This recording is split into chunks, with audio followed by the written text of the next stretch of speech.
श्री गणेशाय नमः। ओम श्री गणेशाय नमः। ओम श्री गणेशाय नमः। ओम नमो भगवते वासुदेवाय नमः। ओम नमो भगवते वासुदेवाय नमः। ओम नमो भगवते वासुदेवाय नमः।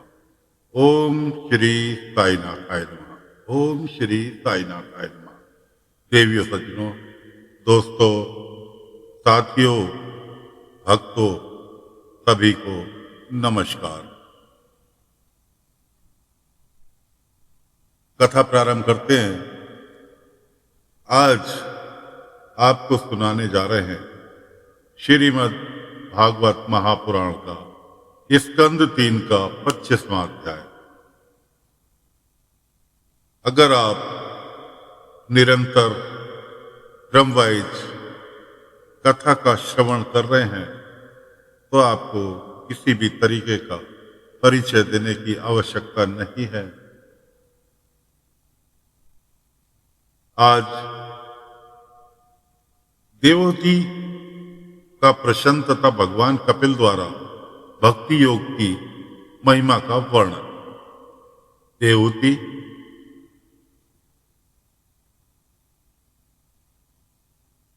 भगवान कपिल की मां। भगवान कपिल ने, विष्णु भगवान ने कपिल रूप में देवहूति क्या कोख से जन्म लिया।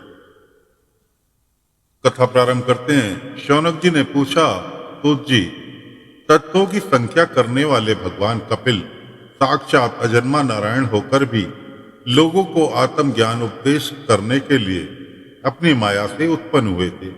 मैंने भगवान के बहुत से चरित्र सुने हैं, तथापि इन योगी प्रवर पुरुष श्रेष्ठ कपिल जी की कीर्ति को सुनते सुनते मेरी इंद्रियां तृप्त नहीं होती। सर्वथा स्वतंत्र श्री हरि अपनी योग माया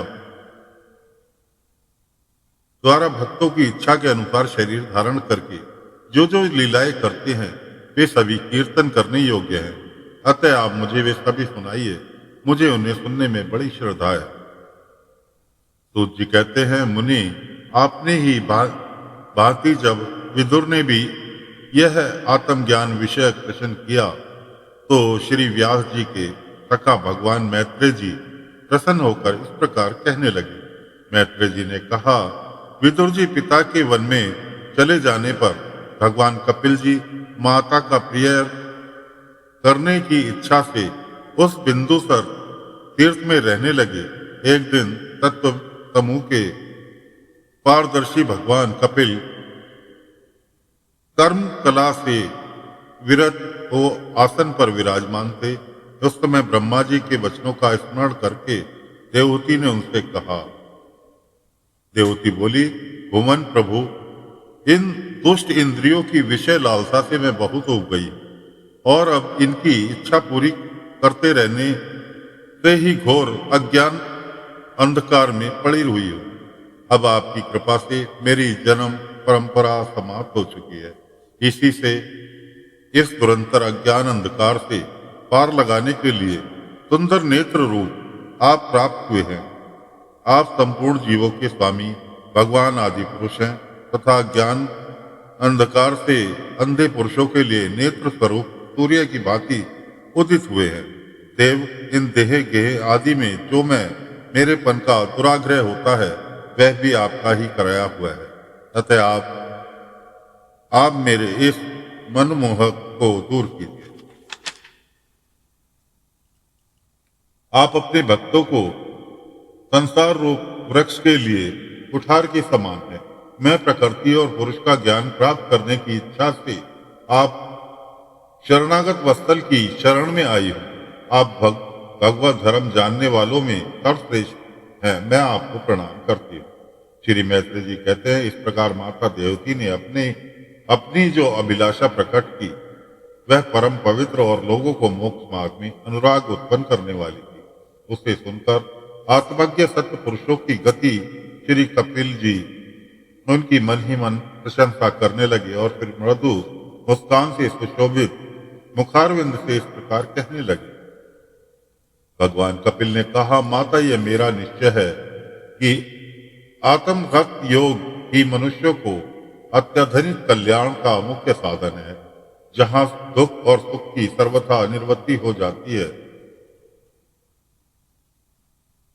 साध्वी अंगों के संपन्न उस योग का मैंने नारद आदि ऋषियों के सामने उनकी सुनने की इच्छा होने पर वर्णन किया था। वही अब मैं आपको सुनाता हूँ। इस जीवन के बंधन और मोक्ष का कारण मन ही माना गया है।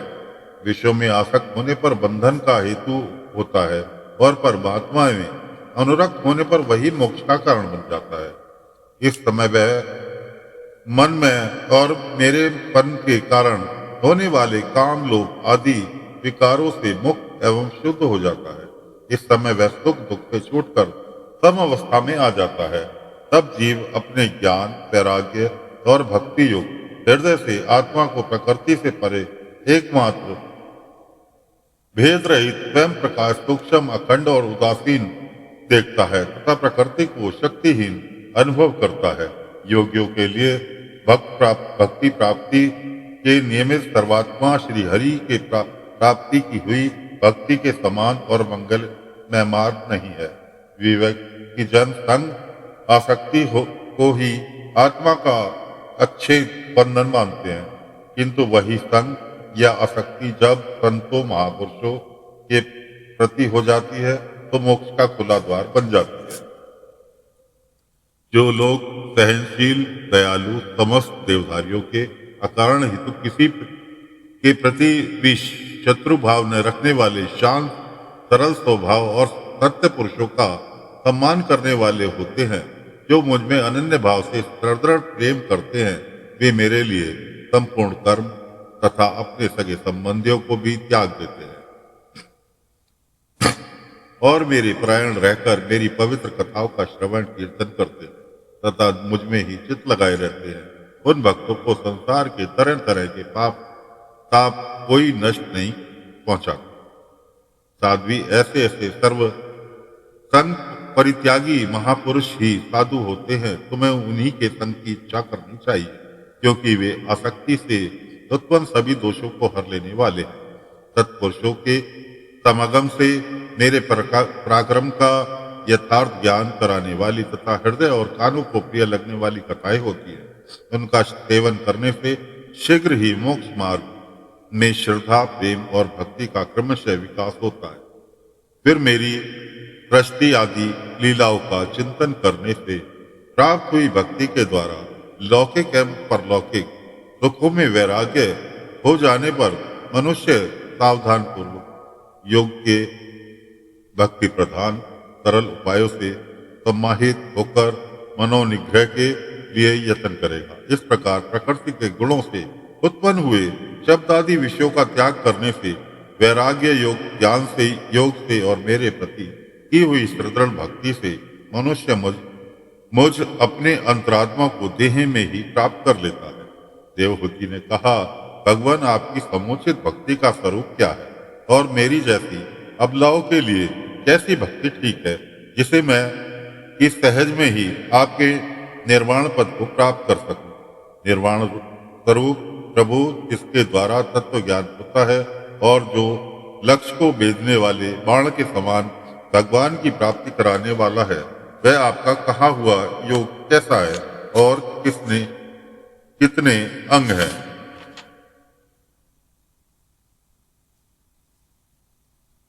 अरे यह सब आप मुझे इस प्रकार समझाइए जिससे कि आपकी कृपा से मैं मंदमती स्त्री जाति भी इस द्रबोध विषय को सुगमता से समझ। श्री मैत्रेय जी कहते हैं, विदुर जी जिसके शरीर से उन्होंने स्वयं जन्म लिया था, उस अपनी माता को ऐसा अभिप्राय जानकर कपिल जी के हृदय में इसने उमड़ आया और उन्होंने प्रकृति आदि तत्वों का निरूपण करने वाले शास्त्र का, जिन्हें सांख्य कहते हैं, उपदेश किया।